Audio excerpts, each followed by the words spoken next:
Okay, so I'm in the bathroom because I don't want the cats to be attacking the bunnies. But I brought Elsa's babies in so I could look at them a little closer.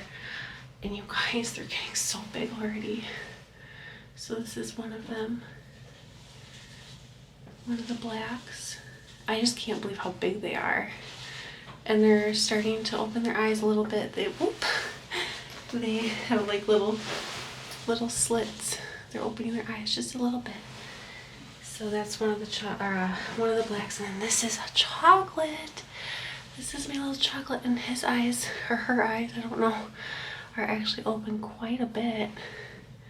Or they were, now you're making a liar out of me. Oh, it's okay, baby. Oh, it's okay. Shh. Here, Elvis. Hi. Such a little cutie pie. Look at the little cutie pie. Hi. Oh, okay, I'll put you back.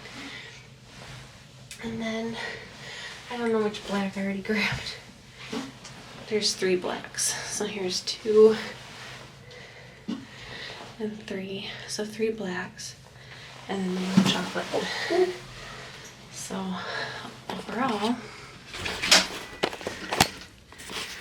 they're all very happy and healthy. So we'll go put them back outside. I just wanted to inspect them inside a little bit with some better lighting.